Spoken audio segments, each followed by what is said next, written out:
देख रहे हैं आप, मैं हूं मनीष शर्मा। प्रदेश की बीजेपी सरकार जल्द अपना पहला बजट पेश करने वाली है। आम जनता के साथ उद्योग जगत को काफ़ी उम्मीदें हैं। बालोतरा ज़िले की बात करेंगे। यहां कपड़ा उद्यमियों को बजट से काफ़ी आशाएं हैं।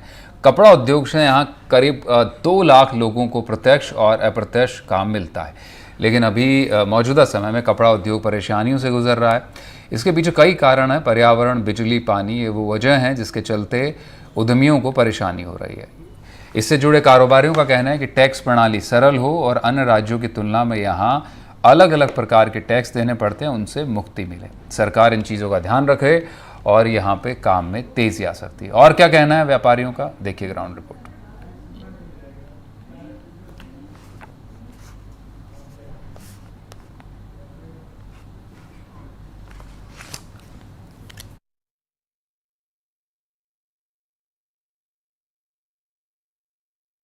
देश में भाजपा सरकार की बनने के बाद में जो अब जल्द है जो प्रदेश का जो बजट है वो आने वाला है। वित्त मंत्री दिया कुमारी जल्द ही इस बजट को पेश करेगी। और बात करें अगर बालोतरा जिले की, तो बालोतरा जिले की अगर बात करें तो आर्थिक जो रीढ़ की हड्डी है वो बालोतरा की कपड़ा इंडस्ट्रीज है। हमारे साथ बालोतरा कपड़ा इंडस्ट्री से जुड़े हुए लोग मौजूद हैं और इस बजट में को कपड़ा इंडस्ट्रीज की खुद की समस्या है, वो समस्या है और इस बजट में कितनी उम्मीद है उनको इस सरकार से, उन्हीं से जानते हैं। सर बताएं, बजट आने वाला है और लगभग इंडस्ट्रीज 1000 के आसपास की इंडस्ट्रीज है बालोतरा में। कितनी समस्याएं हैं इस इंडस्ट्रीज को, कितनी समस्या अब तक झेलनी पड़ी है और आगे इस सरकारों से क्या उम्मीद करते हैं? बजट आने वाला है, इस बजट में क्या उम्मीद है? बालोतरा एक कपड़ा का बहुत बड़ा उद्योग है और यहाँ की इंडस्ट्रीज कई सालों से, मतलब देश आज़ाद से पहले भी चलती थी, जिसका विस्तार धीरे धीरे होते हुए आज बहुत बड़े स्टेज पे आ चुकी है और देश विदेश में भी बालोतरा का नाम है। आज की सबसे बड़ी समस्या है पर्यावरण की। पर्यावरण के लेकर हम लोग बहुत सजग हैं। हमने 95 में एक प्लांट बनाया था, उसके बाद में एक और प्लांट बनाया, ऐसे करके हमने 3 प्लांट बना दिए थे। लेकिन बाद में एक ऐसी स्कीम आ गई कि पानी को ZLD करना, तो ZLD करने के लिए भी हमने पूरे प्रयास किए और एक 18 MLD का प्लांट ZLD भी किया यहाँ पे। पर्यावरण के लिए हम खुद साथ हैं क्या, क्योंकि हम रहने वाले हम ही हैं, तो हमारी सुविधाएं तो हमको ही देखनी है, तो हम लोग पूरा प्रयास करते हैं कि पर्यावरण सुरक्षित रहे। आने वाले समय में हमारे बालोतरा के वीटू जगह में हमने 30 MLD का प्लांट चला रहे हैं। उसको ZLD पे लाने के लिए हमने गवर्नमेंट से आवेदन भी किया है। 15 MLD के प्लांट के लिए 216 करोड़ का प्रोजेक्ट बनाए। उस प्रोजेक्ट के लिए हमने राजस्थान सरकार में आवेदन किया, जिसकी कैप 75 करोड़ है। उस कैप को हटाकर 25% इंडस्ट्री वाला दे दे, 75% राजस्थान सरकार दे। इस हिसाब से अगर प्लांट को सक्सेस कर सकते हैं, बाकी तो इतना बड़े अमाउंट को छोटे छोटे उद्यमी वहन कर नहीं सकते हैं, क्योंकि विटूजा में इतने सूक्ष्म इंडस्ट्री है कि वहाँ पे मतलब उनका रोजगार निकल रहा है, बाकी इतना कमाई का साधन नहीं है। तो इसके लिए गवर्नमेंट को आगे आकर इस प्लांट को बनाने के लिए सब्सिडी ग्रांट करनी चाहिए। और एक बालोतरा में माननीय उच्च न्यायालय के आदेशों की पालना में 4th फेज बना था और 4th फेज बनने के बाद में आज तक यहाँ पे CETP इंस्टॉल नहीं हुआ है। पहले ट्रस्ट ने ZLD नहीं था तो ट्रस्ट ने अपने ऊपर लेकर इस प्लांट को बनाने की कोशिश की थी, लेकिन सरकार के और पर्यावरण नियमों के अनुसार ZLD पे आना बहुत ज़रूरी था। तो इतना पैसा ट्रस्ट के पास भी नहीं था, तो हम लोगों ने राजस्थान सरकार, भारत सरकार सब जगह अप्लाई किया, लेकिन हमारा प्लान सेंक्शन नहीं हुआ है। लेकिन अभी हमने 2-4 महीने पहले भी हमने राजस्थान सरकार में आवेदन दिया है, जो कि 75 करोड़ की कैप में है। लेकिन हमने देखा 75 करोड़ भी देंगे तो हम इस प्लांट को एक बार किसी भी तरह से छोटा साइज में बनाकर भी पूरा करेंगे और 4th फेज की इंडस्ट्रीज को बनाने, उस न्यायालय के आदेशों की पालना में जो भी शिफ्ट हुई है उनको भी जोड़ेंगे और अन्य इंडस्ट्री को भी जोड़ेंगे। बड़े बड़े उद्यमी थे जिनके पास कैपेसिटी थी, तो पलायन करके गुजरात और अन्य जगहों पर शिफ्ट हो गए, तो उनको भी हम चाहते हैं कि वापस यहाँ आवे और अपनी इंडस्ट्री यहाँ से लगावे और बढ़िया से बढ़िया चले। लेकिन राजस्थान सरकार के कुछ स्कीम ऐसी है जिसमें पर्यावरण को लेकर दूसरी भी रिवर और अन्य भी सुविधाएं हैं जो पूर्ण नहीं मिल रही है, तो उनके लिए भी सरकार को शीतलता बरतते हुए इनमें सरलीकरण करना चाहिए, ताकि आने वाले समय में ज़्यादा से ज़्यादा उद्योग लगे और सब तरह की व्यवस्था यहाँ पे बन ले। बिल्कुल, सरकार को आगे आकर उद्योग को बचाने के लिए कई संभावना है, वो तैयार करनी चाहिए। हमारे साथ लघु उद्योग मंडल के अध्यक्ष है। सर, आप बताएं, इंडस्ट्रीज को किन तरह की समस्याओं को पेश करना पड़ रहा है और क्या उम्मीदें हैं? अब नई सरकार है, डबल इंजन की सरकार। नमस्कार अनिल जी। डबल इंजन की सरकार आ चुकी है और सरकार को हमेशा उम्मीदें रहती हैं इंडस्ट्री से, और इंडस्ट्री लगने से ही देश का और राष्ट्र का विकास हो सकता है, और कोई रास्ता होता ही नहीं है। और जैसा कि आप जानते हैं, जहां भी व्यापार है पूरी दुनिया में, मारवाड़ी वहां रहता है। तो मारवाड़ी के पास इतनी क्षमता है कि वो कहीं भी व्यापार कर सकता है, और यहाँ भी अच्छा व्यापार उसने डेवलप किया है। एक बालोतरा जैसे क्षेत्र में जहाँ पे सारी रिसोर्सेज जो हैं वो कोई भी अवेलेबल नहीं थे। आज की तारीख में व्यापार को बढ़ाने के लिए सबसे पहले हमारे पास जमीन चाहिए, जो रिक्को के पास कोई भी अवेलेबिलिटी नहीं है। आज कोई भी नया एंटरप्रेन्योर अगर बिजनेस लगाना चाहता है तो जमीन की अवेलेबिलिटी नहीं है। सेकंड चीज, अगर जमीन की अवेलेबिलिटी भी हो और हम चाहते हैं कि 1000 इंडस्ट्री है उसका 2-3% की स्पीड से न बढ़ के 1000 की 2000 हो जाए, तो उसके लिए हमें एकदम लो कॉस्ट पे, विदाउट बीड पे जमीन देनी पड़ेगी। जो रियल जो एंटरप्रेन्योर है, जो लगाना चाहता है, उसी को मिले, ताकि व्यापार की बढ़ोतरी हो, इन्वेस्टर उसके अंदर नहीं आ जाए। सेकेंड चीज, यहाँ पे टेक्सटाइल इनकी इंडस्ट्री है, तो रिको की लैंड हो जाए। उसके बाद में इलेक्ट्रिसिटी की समस्याएं भयंकर रहती है यहाँ पे, तो सोलार की पॉलिसीज में चेंजेस करके इलेक्ट्रिसिटी का डेवलपमेंट करना चाहिए। सेकेंडली, सबसे ज्यादा जो इंडस्ट्री में जो इलेक्ट्रिसिटी डिपार्टमेंट में जो फेयर अमाउंट, फेयर पेमेंट होता है, वो इंडस्ट्री की साइड से होता है। सबसे अच्छा कस्टमर जो है इलेक्ट्रिसिटी डिपार्टमेंट का, वो इंडस्ट्री है। उसके बाद भी सबसे पहली जो लोड शेडिंग होती है, कभी भी आपातकाल की स्थितियां आ जाती है, तो सबसे पहले लाइट कटौती इंडस्ट्री को झेलनी पड़ती है। और रेगुलर में जो डिस्टर्बेंसेस इंडस्ट्री को मिलते हैं, उसके कारण बहुत ज्यादा लॉसेस होते हैं, क्योंकि प्रोडक्शन में जो ब्रेक आता है तो उससे जो डैमेजेस होते हैं वो गुड्स में जो कवर होने चाहिए वो हो ही नहीं सकते। तो इलेक्ट्रिसिटी का प्रॉपर मैकेनिज्म होना चाहिए। जैसे सूरत में, अहमदाबाद में इलेक्ट्रिसिटी कटौती होती ही नहीं है, और होती है तो बहुत पहले इंफॉर्मेशन, महीने पहले इंफॉर्मेशन मिल जाती है कि 1 घंटे के लिए होगी। जो प्राइवेटाइजेशन के कारण जो इंप्रूवमेंट है वो यहाँ भी मिलना चाहिए हमको। थर्ड, जो टेक्सटाइल इंडस्ट्रीज का बेसिक है पानी की अच्छी क्वालिटी का पानी हमारे पास अवेलेबल ही नहीं है। हम लोकल सोर्सेज से जो भी अवेलेबल कर पा रहे हैं, उससे इतना अच्छा क्वालिटी का फैब्रिक यहाँ पे डेवलप हो ही नहीं सकता। तो इंडस्ट्री का मेन रीड है पानी। पीसीपीआर जोन के पास, इनके पास अलॉट हो चुका है ऑलरेडी, इनकी पीएचडी रिपोर्ट बन चुकी है। अगर वो पानी हमें मिल जाता है, 10 एमएलडी मीठा पानी यहाँ मिल जाए, तो इंडस्ट्री के बहुत नए अरमान ओपन हो सकते हैं। जो अहमदाबाद और सूरत में क्वालिटियाँ डेवलप होती है, वो यहाँ भी हो। क्योंकि बात करें कपड़ा इंडस्ट्रीज की, इसके साथ साथ अब जैसे रिफाइनरी भी बन रही है यहाँ, इनके पास पेट्रोकेमिकल्स हब भी बन रहा है, पेट्रोकेमिकल लेकर भी नए उद्योगों की यहाँ संभावनाएं बन रही है। तो ऐसे में क्या उम्मीदें हैं इस बजट में कि भी सरकार उस चीज़ को लागू करे? पेट्रोकेमिकल इंडस्ट्रीज, रिफाइनरी आने से बाय प्रोडक्ट्स की काफ़ी लंबी चौड़ी आइटम्स की यहाँ पे इंडस्ट्रियाँ डेवलप हो सकती है। तो उसके लिए अवेयरनेस प्रोग्राम्स, बाकायदा विजिट, कॉन्फ्रेंसेज, ये सरकार को एग्रेसिव स्टेज पे आके ये सब काम करने चाहिए। यहाँ का व्यापारी, यहाँ का जो उद्यमी है वो बहुत पैशनेट है, करने को तैयार है, हमेशा खुली आंखों से एकदम जागरूक रहता है, काम करने के लिए तत्पर रहता है। तो अगर सरकार पूरा इंटरेस्ट ले तो बहुत अच्छा काम हो सकता है और इंडस्ट्री अच्छी डेवलप हो सकती है। टेक्सटाइल की इंडस्ट्री में एक सीएम इंटरेस्ट स्कीम चलती थी पहले, जो मशीनरी, इंफ्रा और ईटीपी में 6% लोन सब्सिडी देती है। वो आने से भी यहाँ पे काफ़ी हेल्प मिल सकती है इंडस्ट्री के नए डेवलपमेंट में। जी बिल्कुल, उद्योगों की जो समस्या है, चाहे बिजली हो, पानी हो, उसमें सरकार कोई कदम उठाए। सर बताएं, किस तरह की उम्मीद है इस बार बजट में? नहीं, इस बार जो सरकार आ रही है तो उससे तो हमारे को बहुत सारा उम्मीद है, क्योंकि हमने लघु उद्योग भारती के माध्यम से पिछली सरकार को कई बार ज्ञापन दिए, लेकिन उसका कोई समाधान नहीं होगा। तो हम इस सरकार से, जो कि चूँकि डबल इंजन की सरकार है, यहाँ पे भी बीजेपी की और सेंट्रल में भी बीजेपी की, तो लघु उद्योग भारती ने जो भी मुद्दे उठाए हैं, जो इंडस्ट्रीज के हित में हैं और जो सारे पर्यावरण के हित में हैं, उसको लेके अगर सरकार कोई बड़ी प्लानिंग करेगी तो ये राजस्थान के इंडस्ट्रीज बहुत बड़ा डेवलपमेंट करेगी। क्योंकि हमारे को कंपटीशन गुजरात या बांग्लादेश, ये बड़ी बड़ी जगह से करना है, तो वहाँ जो पर्यावरण के नियम हैं उसके अकॉर्डिंग टू अगर करेंगे तो हम इस देश के जो अन्य राज्य है, वहाँ जो उद्योग है कपड़ा आधारित, उनमें और बालोतरा जो कपड़ा उद्योग में कितना फर्क आ रहा है टैक्सेज में या सरकार की स्कीम में? नहीं, जो पर्यावरण की पॉलिसी में बहुत लंबा फर्क है। कारण क्या है कि हमारे यहाँ सारी ZLD उन्होंने बना रखी है स्कीमें, और जबकि गुजरात में वगैरह सारा बेस उन्होंने दे दिया कि आप पानी डिस्चार्ज करके उसको वापस रिवर में डाल दो या सी में डाल दो, समुद्र में डाल दो। तो एक बहुत बड़ा मेजर पार्ट उसकी वर्किंग एफिशिएंसी का और उसकी कॉस्ट का आ जाता है।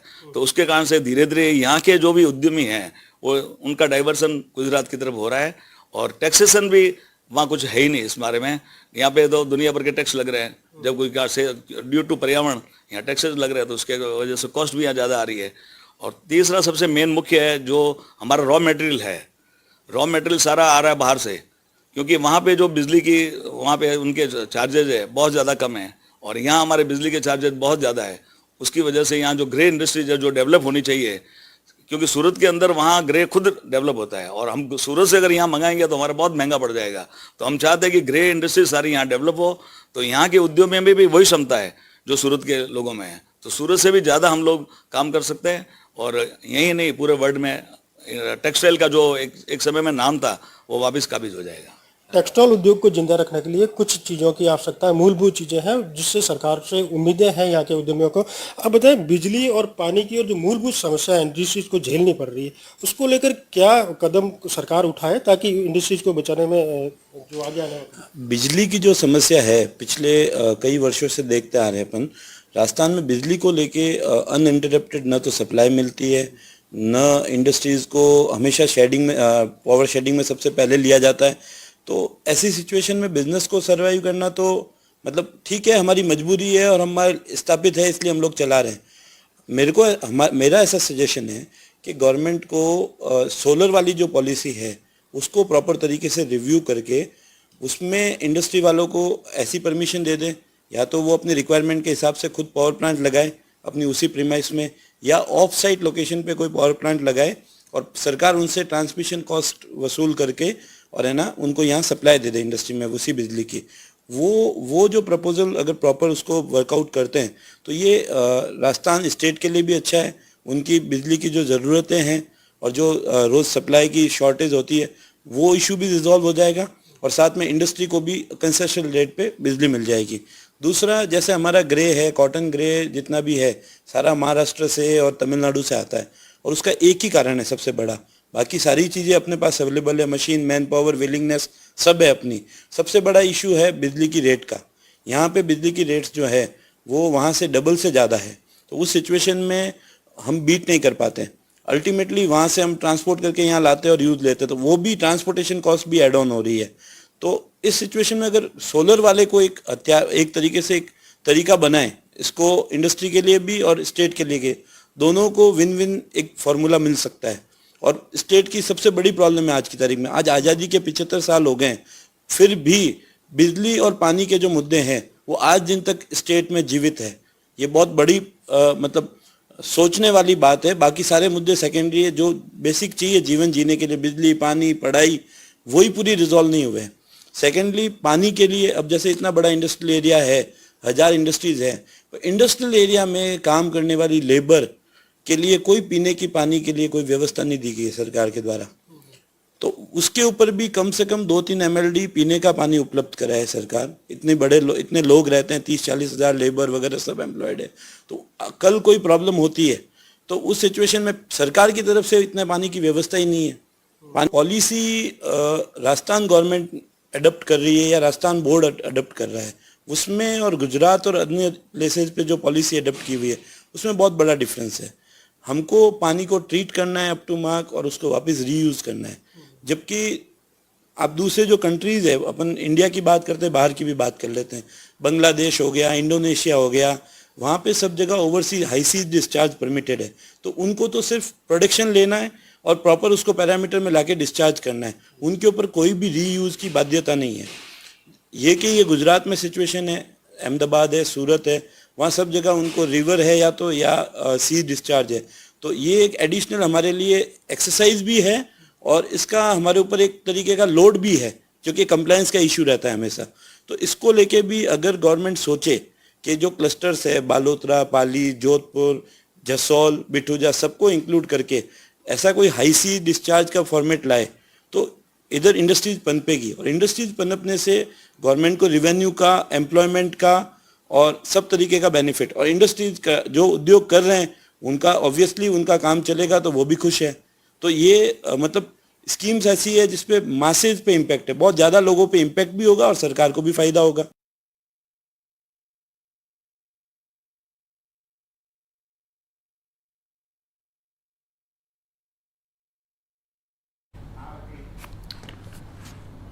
कुछ ही दिनों में राजस्थान का पूर्ण बजट पेश होने वाला है और इस बजट को काफ़ी बड़ी उम्मीदें राजस्थान की जनता को है। पहला फुल बजट होगा राजस्थान में भजन लाल सरकार का। जालौर में भी लोगों को काफ़ी आशाएं हैं।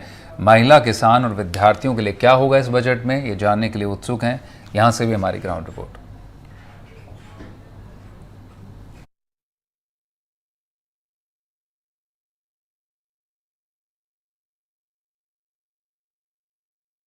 कुछ ही दिनों बाद बजट आने वाला है। ऐसे में जालौर सिरोही संसदीय सीट पर यहाँ पर लोकसभा चुनाव के बाद लोगों की बड़ी उम्मीदें हैं। तो वहीं जालौर जिले की बात करें तो अभी जालौर से एक और नया जिला है, वो पिछली सरकार के समय सांचौर जिला बन गया। ऐसे में यहाँ के लोगों की बहुत सी उम्मीदें है, चाहे नर्मदा के पानी की बात करें या सड़कों की जो दिशाएं हैं उसको सुधारने की बात करें या बिजली की समस्या, यानी कि तमाम प्रकार की यहाँ के लोगों की समस्याएं हैं। ऐसे में उन समस्याओं के निदान को लेकर सरकार किस तरीके से इस बजट में फोकस रखेगी, इन तमाम पहलुओं पर बातचीत करने के लिए हमारे साथ स्थानीय जो लोग हैं वो मौजूद है। उनसे बात करेंगे और किस तरीके की यहाँ की समस्याएं हैं उन तमाम मुद्दों पर विस्तार से बात करेंगे। सर, क्या नाम है आपका और किस तरीके की यहाँ की समस्याएं हैं और वो कौन सी समस्या जिस पर उम्मीदें हैं कि इस बार बजट में उनका समाधान हो पाए? मेरा नाम मांगीलाल राजपुरोहित है, सायला निवासी हूँ। हमारे यहाँ ये साइड में पानी और बिजली और रोडों की समस्या, और जो बसें रोडवेज बस है जो अहमदाबाद जाती है, हर समस्या पानी की समस्या ज़्यादा है। और हमें कई वर्षों से देखते हुए है पानी और बिजली इसकी समस्या ज़्यादा देखने को मिलती है। और हमारे यहाँ पे जो फ्रॉड चीज जो सोना समझ के, शांति समझ के लेके आते हैं और घरों में जाते, यहाँ की पब्लिक जागरूक नहीं होने के कारण उनको ठगी हो जाती है। और यहाँ के जो लोग हैं वर्तमान में वो जागरूक नहीं है, उनको जागरूक करना है। गवर्नमेंट को यही करना है, जागरूक करो, उनको संदेश पहुँचाना है और हमारे एरिया में विकास हो, हमारा देना यही करती है। देखिए, यहाँ पर नर्मदा का पानी है, सबसे बड़ा मुद्दा था। सड़कों की स्थितियां बड़ी जालौर जिले की दयनीय है। तो ऐसे में ऐसे कौन से ज्वलंत मुद्दे हैं कि वास्तव में अगर वो काम हो सरकार से आम पब्लिक की डिमांड? हमको मेन मुद्दा जो है किसानों का है, या हमको पानी पीने के लिए नर्मदा का पानी है वो यहाँ नहीं पहुँचता है और बहुत समस्या है पानी की। सबसे पहले तो हमको पानी की व्यवस्था है और लाइट, बिजली, और कहीं हमारे सड़कें टूटी हुई है, गाँव गाँव जाने के लिए छोटे मोटे गाँव में विकास नहीं हो रहा है। किसानों को फायदा हो ऐसा हम विकास चाहते हैं और बजट चाहते हैं। सर, किस तरीके का विकास की आवश्यकता है क्षेत्र में, क्योंकि आपके जो किसानों का ये इलाका, यहाँ पर अनार की बम्पर पैदावार होती है, ऐसे में किसानों को फायदा मिले और इसको लेकर बजट में किस तरीके के प्रावधान हो ताकि यहाँ के स्थानीय जो लोग हैं उनको फायदा मिल पाए? पहले तो पानी का है, पानी का मुद्दा है, पानी पीने के लिए भी नहीं है। और बाकी बिजली का है, जो किसानों को बिजली बराबर मिल रही है, 4 घंटे 6 घंटे मिल रही है। वोल्टेज कम आ रहा है, इसलिए तो वो पहले मुद्दे ये है। सर, क्या डिमांड है यहाँ के लोगों की इस बजट में? सर, सबसे पहले तो मैं आपके पहले सवाल का जवाब दूंगा जो आपने अनार को लेकर पूछा गया। उसके लिए सबसे बड़ा तो जो हमारा एक ट्रांसपोर्टेशन एरिया होता है, काफी मूवमेंट होता है यहाँ से। जो अनार, और आप मान सकते हो भारत की दूसरी मंडी है नासिक के बाद, तीसरी मंडी गुजरात की, एक भुज की। तो इसको जो ट्रांसपोर्टेशन कनेक्टिंग है वो बेटर तरीके से मिल सके, और जो बाहर से व्यापारी आ रहे हैं उनको प्रोटेक्शन देना यहाँ के प्रशासन का काम है। पिछली बार भी काफी बार हमने बहुत सारी मंडियों में देखा व्यापारियों के साथ मारतोड़ होना, लेबर के साथ बुरा व्यवहार होना, प्रशासन की ढिलाई। तो उस मुद्दे पे बताऊंगा कि प्रशासन को अलर्ट रह के बाहर के जो व्यापारी बंधु आ रहे हैं उनको अच्छे से सपोर्ट करे। और रही बात विकास की, तो उस मुद्दे पे आप सब साथियों ने बताया कि जैसे पानी का, बिजली का, उसके साथ साथ जो हमारे प्रवासी बंधु है यहाँ से बाहर रह रहे हैं, उनके जो साउथ इंडिया से कनेक्टिंग ट्रेनें हैं उनकी काफी समस्या है और लंबे समय से उनकी डिमांड रही है इसको लेके। और हम चाहेंगे इस बजट में कि कम से कम जालौर से साउथ इंडिया कनेक्टिंग, जैसे चेन्नई, तमिलनाडु, कर्नाटका, वो 2-3 ट्रेनें इस बजट में हमको मिले। देखिए, प्रवासियों के लिए रेल कनेक्टिविटी, सड़क, उसके अलावा ऐसे कौन से वो मुद्दे हैं वास्तव में जो इतने सालों से यहाँ के लोग उन समस्याओं का सामना करना पड़ रहा है, लेकिन सरकारें आ रही है, जा रही है, लेकिन उन समस्याओं का समाधान आज दिन तक नहीं हुआ? सबसे बड़ा मुद्दा यहाँ से, जब तक मैं मेरे नॉलेज में है और मैं जानता हूँ कि सबसे बड़ा मुद्दा पानी का रहा है यहाँ पे। और पानी का जो हर बार बीजेपी की सरकार, अब बार हम चाहते हैं कि भाई केंद्र से लगा के, नीचे से लगा के ऊपर तक है, तो शायद वो मुद्दा भी पूरा हो जाएगा। पानी की बहुत बड़ी समस्या है, बिजली की भी है, और सबसे बड़ा मुद्दा अभी यहाँ के लिए किसानों के लिए पानी का ही है। निश्चित तौर से लोकसभा चुनाव खत्म हुए और यहाँ के लोगों की सबसे बड़ी समस्या है वो पानी की समस्याएं हैं। क्या नाम है बस साहब? मार्तल सर तुलसाराम जी, आपकी उम्र भी हो गई है, लेकिन आपका क्या मानना है कि यहाँ पर सरकारें बनती है, बिगड़ती है, इतने साल गुजर गए, लेकिन किसानों की समस्याएं हैं वो जस की तस है। तो अब नई सरकार बनी है, दोनों ही जगह भारतीय जनता पार्टी की सरकार है, तो ऐसे में इस बार के बजट से क्या उम्मीदें हैं आप लोग? भारत में जो है पानी और लाइट, किसान आ रहे पानी और लाइट चाहिए। लाइट नहीं आ रही है? लाइट आवे अभी वोल्टेज बिल्कुल को नहीं आता, 6 घंटा लाइट आवे पानी वोल्टेज को नहीं आवे, मोटर बंद करनी पड़े, चालू नहीं होती। वोल्टेज की समस्या है सबसे बड़ी, तो शिकायत करने पर अधिकारी कोई नहीं, बस इतना वोल्टेज आ रही है। यहाँ के लोगों की ये भी एक समस्या है कि यहाँ पर वोल्टेज का सबसे बड़ा इश्यू है। क्या नाम है सर आपका? सुरेंद्र सिंह। सुरेंद्र सिंह जी, क्या है इस बार के बजट से उम्मीदें युवाओं के लिए? और आप युवा है तो ऐसे में युवा किस नजरिए से देखते हैं इस बार के बजट को? इस बार के बजट में हम चाहते हैं बिजनेस में जो बिजनेस लोन मिलता है, माननीय मोदी जी का जो प्रधानमंत्री लोन योजना है, वो व्यापारियों को मतलब अधिकारी लोग सही तरीके से जवाब नहीं देते जब जाते हैं बैंक में वगैरह, तो लोन में थोड़ी पारदर्शिता ला जाए। अच्छा, बैंक के जो कर्मचारी है वो कोऑपरेट नहीं करते हैं आम जनता को, सरकार से जो योजनाओं के तहत जो लोन मिलना चाहिए व्यापारियों को वो नहीं मिल पाता। किस तरीके की दिक्कतें हैं झेलनी पड़ती है? इसके अलावा, लोन के अलावा भी यूथ के लिए एजुकेशन की बात करें तो शिक्षा के क्षेत्र में कितना कुछ काम बाकी है? इस बार के बजट में क्या उम्मीदें हैं कि ये अगर वास्तव में ये ऐलान हो जाए तो यहाँ के लोगों को फायदा मिले? मेडिकल कॉलेज जो जालोर में अपने पिछली सरकार में हुई थी घोषणा, वो हो जाए तो बहुत बढ़िया है।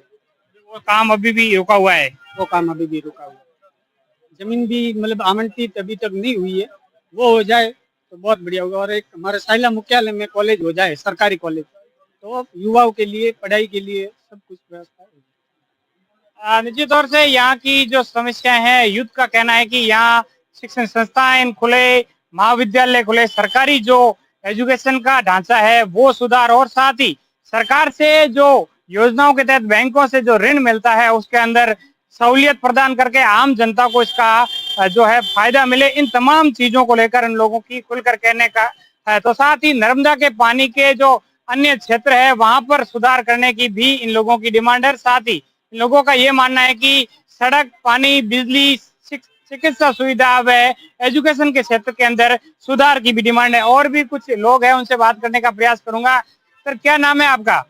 क्या नाम है? सीताराम। क्या है इस बार की समस्याएं आप लोगों की? क्या नाम है सर आपका? रणजीत नाम। रणजीत जी, इस बार की क्या है उम्मीद है आप लोगों की बजट से? उम्मीद है बजट से मेन उम्मीद हमको पानी की है कि नर्मदा नीर का पानी जो है हम तक पहुंचे, और माई बांध का जो पानी है हम तक पहुंचे, और सदाबहार पानी चलेगा तो हमारे यहाँ भी खुशहाली का माहौल रहेगा। हेल्थ के सेक्टर में किस तरीके की समस्याएं हैं? अस्पतालों की क्या स्थितियां हैं फिलहाल? अस्पतालों की तो मशीनरी वाली है, मशीनरी बहुत ही कम मिलती है हमको, तो उस हिसाब से हमको जाना पड़ता है यार, और रेडियोलॉजिस्ट है नहीं, बिल्कुल रेडियो की मशीन नहीं है। क्या है हेल्थ के सेक्टर में यहाँ कमियां? हेल्थ में सर अपने रेडियोलॉजिस्ट की एक भी इक्विपमेंट नहीं है। यहाँ पर टेस्टिंग के लिए गवर्नमेंट की ऑफ से देखने जाए तो ना ही कोई ऑफिसर या अधिकारी है, ना ही कोई मशीनें उपलब्ध है। हॉस्पिटल में जाते हैं तो टेस्टिंग के लिए बोल देते हैं, आपको सीधा जालोर रेफर किया जाता है, भीनमाल रेफर किया जाता है। एक भी इक्विपमेंट यहाँ पर डिजिटल नहीं बताया गया है। आपको ऑक्सीजन के लिए लेने जाए तो आपको बता देंगे वहां पर भीनमाल में नाहर के हॉस्पिटल चले जाओ, जालोर में चले जाओ, आपको वहां मिल जाएंगे। लेकिन जहाँ पर ये प्राइवेट हॉस्पिटल में सुविधाएं मिल रही है, गवर्नमेंट में एक भी नहीं है।